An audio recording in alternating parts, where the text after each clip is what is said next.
বন্ধু আমার, নওজোয়ান সাথীরা, বাবারা, সবার কাছে বলুন, এভাবে কেন সমাজ ছেড়ে দিলেন, ঘর ছেড়ে দিলেন, পরিবার ছেড়ে দিলেন? কি করছেন আপনারা? আপনারাই করতেন পারেন।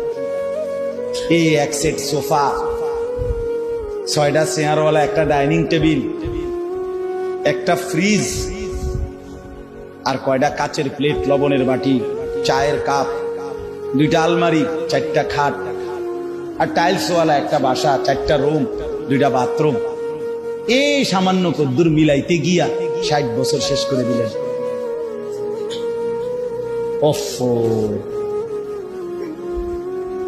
এই এত লম্বা হায়াত, এতগুলো সপ্তাহ, মাস, বছর, এটুকুতেই কি শুনাইলেন? 3 ছেলে বিদেশ পাঠাইছেন, 4টা মেয়ে বিয়ে দিছেন, বাইতে একটা বিল্ডিং করছেন, গ্রামে কদ্দুর জায়গা লইছেন, শহরে কদ্দুর জায়গা লইছেন, ব্যাংকে কোকা টাকা জমাইছেন, খালাস। এই তো মুসলমান, এই ছিল জীবন। এতটুকুতেই মানে তৃপ্ত হয়ে গেলেন।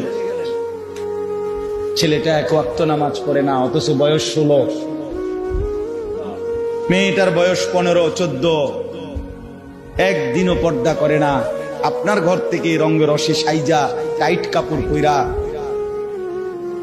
অসভ্য, নির্লজ্জা, বেহায়া মেয়ে প্রতিদিন বের হয়। আপনি বোঝেন না কারে দেখাইতে বের হয়?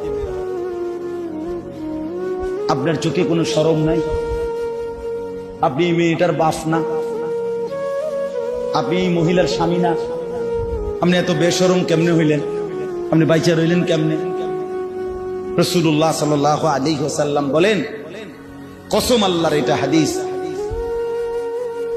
যেই পুরুষ তার স্ত্রী সন্তানের জন্য অশ্লীলতা, বেহায়াপনা, নাফরমানি, বেপরদিগি পছন্দ করে, মেনে নেয়, স্বীকৃতি দেয়, আল্লাযী ইউকিররু আহলাহু আল খুবুস, নবীজি বলেন সেই পুরুষ দাইয়ুস। আর আল্লাহর নবী বলছেন দাইয়ুসের জন্য জান্নাত হারাম। দাইয়ুসের জন্য জান্নাত হারাম। এই জন্য ছেলেদেরকে বলি, ভাইয়া নষ্ট হয়েও না। আমার নওজোয়ান ভাইয়া, নিজেরে বরবাদ করো। এত বেডির দরকার নাই, পারতা না, কোনো দরকার নেই। শুধু শুধু এতটি বেডি লইয়া কোনো কাম হইতো না। সারা দিন সারা রাত মোবাইলে বেডির ছবি দেখো না, এত বেডি বেড হইতে লাগে না। এত নারী দরকার নেই। জীবন মানে শুধু নারী না, পৃথিবীতে আসার উদ্দেশ্য শুধুই নারী না। এক মহিলার ছবি, মহিলার সাথে প্রেম, এক নারীর দিকে নিয়ে সারা দিন রাত নারে দোস্ত। মানুষ এত মাতাল হওয়ার কথা না, এত পাগল, এত তার সিরা মানুষ হয়। নারী তো প্রয়োজন মানুষের মধ্যে ক্ষুধার চাহিদা, এটা কে দিছে? তো পূরণের ব্যবস্থা আল্লাহ রাখছে। মানুষের মধ্যে পানির তৃষ্ণা, এটা কে দিছেন? তো এটা পূরণের ব্যবস্থাও কে রাখছেন? মানুষের লজ্জাস্থানের চাহিদা, শাহওয়াত, এটা আল্লাহর দেওয়া। কার দেওয়া? তো এটা পূরণের হালাল পবিত্র ব্যবস্থাও আল্লাহর রেখেছেন কিনা বলেন তো? তাইলে আর সমস্যা কি? তাইলে আর সমস্যা কি? এর জন্য এরকম কুত্তার মতো হয়ে যাওয়ার অর্থটা কি বেটা? 24 ঘন্টা নারী, ছবি, নর্তকী, নাচ, গান, জিনা, ব্যভিচার, অশ্লীল দৃশ্য আর মেয়ের পিছনে পড়ে থাকার মধ্যে সার্থকতাটা কি বেটা?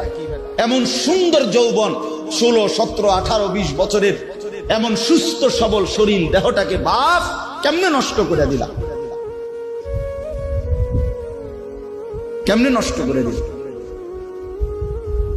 আমি বুঝি না এটা কি হায়াত নষ্ট করে দিল, কি চমৎকার জিন্দেগিটা শেষ করে দিল। হায় হায় হায়, আল্লাহ আমাদেরকে মাফ করে দেন। যে ভাইরা উদ্যোগ নিছেন, আল ইসলাহ পাঠাগার, মাশাআল্লাহ, সংশোধন, আগে ফিকির করবেন। শুধু কেবল ফেসবুক, শুধু মোবাইলে ছবি আসলো, ইউটিউবে ছবি আসলো, ফেসবুকে এই করেছেন সেই করেছেন, শুধু এতটুকুতেই খুশি হইবেন না। বরং নিজের সুন্দর, নিজের আখলাক, নিজের পরিবর্তন, নিজের সেজদা, নিজের নামাজ, নিজের বন্দেগী, এটার দিকে নজর রাখুন। আমরা এই করেছি, ওই করেছি, মানুষের কল্যাণে এই করেছি, মানুষ কিন্তু আমনেও কথা কয় না, আপনি নিজেও তো কি নিজের কল্যাণের ফিকির করেন, নিজের ফিকির করেন। আল্লাহ আপনাদেরকে উত্তম ভাবে তৌফিক দান করেন। তাহলে আমার বক্তব্যটা ছিল এটাই, ইসলাম সংশোধন করতে হবে নিজের, এক নম্বরে। আর প্রথম সংশোধন ঈমান আকীদা। প্রথম সংশোধন কিসের? 2 নম্বর ইবাদত, মানে আমল। 3 নম্বর হলো মুআমালাত, লেনদেন। আমরা চলতে গিয়ে জীবন চলার পথে জমির বেচা কিনা, এরপরে আমাদের সমস্ত উৎপন্ন কর্ম, আমরা যে উপার্জন করি, উপার্জনের যার যেটা পন্থা, চাকরি বলেন, ব্যবসা বলেন, ক্ষেত বলেন, যেটাই বলেন, যে যেমনি রোজগার করে, এর রোজগার মানেই লেনদেন। রোজগার মানে কি? কেউ পণ্য দেয়, কেউ টাকা দেয়, কেউ শ্রম দেয়, কেউ মজুরি দেয়, এই না কথাটা? মানে লেনদেন হয় এখানে। আমি শ্রম দিচ্ছি, আপনি আমারে পারিশ্রমিক দিচ্ছেন। আমি মাল দিচ্ছি, আপনি আমারে কি দিচ্ছেন? টাকা দিচ্ছেন। আমি জমি দিতেছি, আপনি আমারে মূল্য দিতেছেন, মানে লেনদেন। এইটাই মুআমালা। এইটাকেও সংশোধন করা যায়। এটার মধ্যে কোনো হারাম আছে কিনা, সুদ আছে কিনা, ঘুষ আছে কিনা, অবৈধ উপার্জন আছে কিনা, হারাম আছে কিনা, এটাকে বাছাই করে সংশোধন করে। আপনি যেমন কোম্পানি বলছে আপনারা এভাবে আমরা কিস্তি দেব, আপনার থেকে এভাবে টাকা নেব, আপনি এটা তো কোম্পানি না বলছে। আপনার উচিত একজন আলেমে দ্বীনকে জিজ্ঞেস করা যে হুজুর, আমার দোকানের ব্যবসাটা হলো এই, আমারে এই কোম্পানি এভাবে মাল দিতে চায়, এভাবে টাকা নিতে চায়, আমার এটা দেওয়া নেওয়া ঠিক হবে কিনা? এটা কি 10টা মিনিট, আধা ঘন্টা একজন আলেমের কাছে জিজ্ঞেস করে নেওয়া যাইতো না? কথা বলেন না কেন? না, কিন্তু আপনি দেখেন এটা জিজ্ঞাসা করতে রাজি। আমার সম্পদের উপরে এটা জিজ্ঞাসা করা উচিত যে আমার লেনদেনটা সহি কিনা। এই যে আমাদের সমাজে যুগ যুগ ধরে বন্ধকের যেই সিস্টেম আজও বদলানো যাচ্ছে না, অথচ এটা 100 যে আধা 30 শতক 20 শতক আধাকানি জমি আমনের আমি দিলাম, আর আমনের থেকে আমি 50,000 টাকা নিছি বা 1 লাখ টাকা দিছি, বিনিময়ে আমনের কাছে আমি 20 শতক জমি কি রাখছি? বন্ধক রাখছি, আর আমনের থেকে আমি টাকা নিছি 50,000। এখন আমাদের দেশের নিয়ম কি, যে যতদিন পর্যন্ত এই 50,000 টাকা সুদ না করবে, এবারে না দিতে পারবো, অতদিন এই 20 শতক জমি উনি ভোগ করবে। এটা না নিয়ম? এটা 100 হারাম, 100 হারাম, হারাম হারাম হারাম। এটা হারাম বেটা, হারাম খাইলা তুমি, হারাম খাই। যদি বলেন ওমা আপনি নতুন করে এই কথা কইলে বলি হুজুর, না আমি নতুন করে কইলে হইতো না, জানতা আপনি আপনার পুরান কথা খায় না, অসুবিধা আপনার মানা করছি, আমি তো জামুগা। এখন বয়ান শেষ হইলে তো আমার গাড়ি রেডি, আমি দৌড় কুমিল্লা, আমি কিত্তাম আপনার কান্দে লই বয়ে থাকতাম। আপনারে বললাম। হ্যাঁ, এবার যদি আপনি বলেন না হুজুর এটা হারাম না, আপনার কাছে হুজুর আছে, অন্য কেউ বলছে এটা জায়েজ, তাহলে কে বলছে আমারে জানাইলে এরপরে আমার বিচার যেদিন হবে সেদিন আমি বটনি লাগাবো আপনার সামনে কানে ধরে, এবং ভিডিও হইব, রেকর্ডিং হইব, সারা দেশ দেখবো। আপনি বিচারের ডেট ঘোষণা দিয়ে আমি বলে, তাহলে কথার কথা একটা উদাহরণ দিলাম। অসংখ্য গাছের ফল, পুকুরের মাছ আপনার আন্দাজের উপরে বিক্রি করে ফেলে। ও বল মানে মুকুল বের হইতে হইতেই কি বিকতেলা ফল বিক্রি করে ফেলে। তো এটা কি হালাল না হারাম জিজ্ঞেস করছে?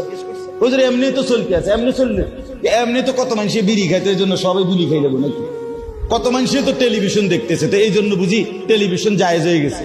নাটক সিনেমা দেখা কি হয়ে গেছে? জায়েজ হয়ে গেছে।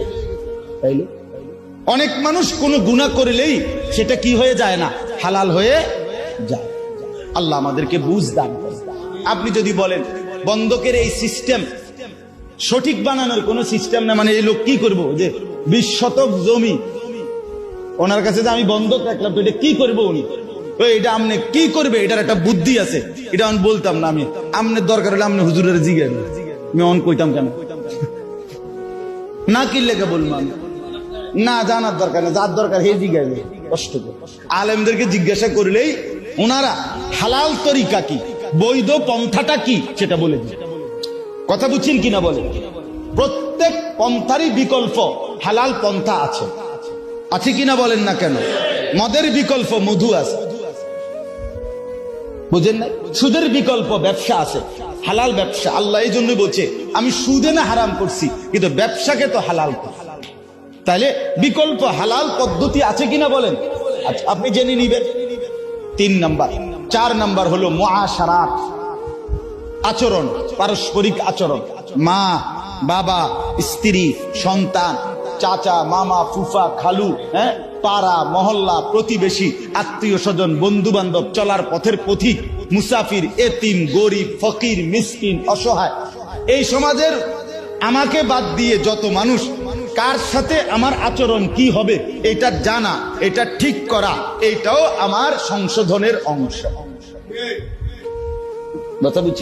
মার সাথে আচরণ যা, স্ত্রীর সাথে আচরণ তা কেমন, সন্তান ভাইয়ের সাথে কেমন, নিকট আত্মীয়ের সাথে আচরণ কেমন, দূরের আত্মীয়ের সাথে আচরণ কেমন, এইটার স্তর জানা চাই, এটার স্তর জানা চাই। মাকে প্রাধান্য দিয়ে স্ত্রীকে জুলুম না করা, স্ত্রীকে প্রাধান্য দিয়ে মার উপরে জুলুম না করা, প্রত্যেককে তার হক আদায় করা। এই আল্লাহ আমাদেরকে বুঝ দান করেন। 5 নাম্বার হলো আখলাক, আমাদের অন্তরের ভিতরে চরিত্র। প্রত্যেক মানুষের অন্তরে 2 রকমের চরিত্র আছে, কিছু মন্দ চরিত্র, কিছু উত্তম চরিত্র। মন্দ চরিত্রগুলো সরিয়ে ফেলা আর উত্তম চরিত্রগুলো নিজের মধ্যে তৈরি করা, সংশোধন করা। যেমন আপনার মনে করেন কৃপণতা, এ মানুষের ভিতরে থাকে, কৃপণতার একটা অভ্যাস, এটা একটা মন্দ চরিত্র, এটা দূরে সরানো উচিত। দানশীলতা, পরোপকার, এটা একটা উত্তম চরিত্র, এটা আনয়ন করা উচিত।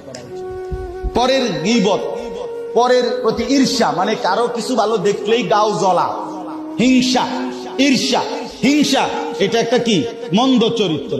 অপরের কল্যাণ দেখে খুশি হওয়া, এটা একটা উত্তম চরিত্র। তাহলে ওই মন্দটা সরানো, উত্তমটা আনা, এটা আমাদের দরকার।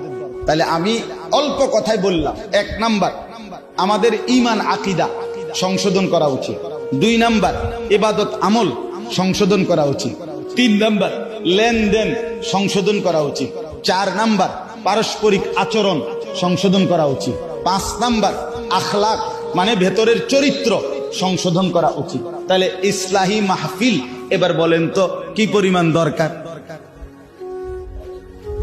কথাটা বুঝছেন কিনা বলেন? এগুলো একটা একটা করে ধরে ধরে ধীরে ধীরে ঠিক করা দরকার, শোনা দরকার, বুঝা দরকার, সংশোধন করা।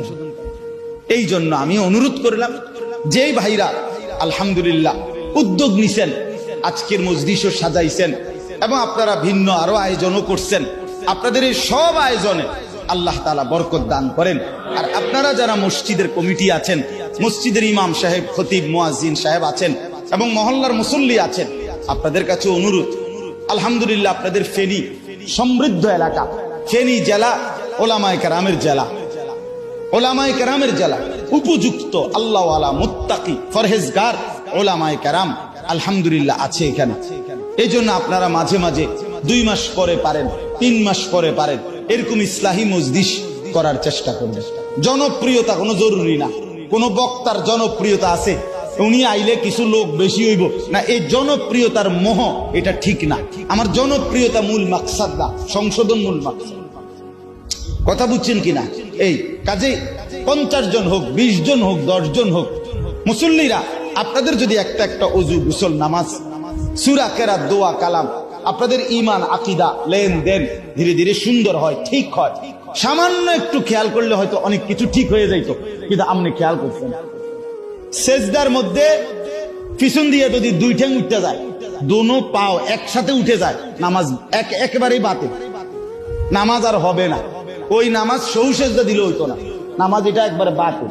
এখন আমি নিজ চোখে দেখছি, আপনারা একটা দিন একটা মসজিদের সেজদার পরে এটা ভিডিও করাইয়া দেখেন যে পিছি দিয়ে কিতা হয়। কথাটা আমার বুঝছেন? অথচ এটা একটা ছোট্ট বিষয় যে আপনার এটা মনে রাখা যে আমার দোনো পাও যেন অবশ্যই মাটির সাথে, ফ্লোরের সাথে কি করে থাকে, লাইগা থাকে। তো এটা যদি আমার কারো যদি এই বেখেয়ালে উঠে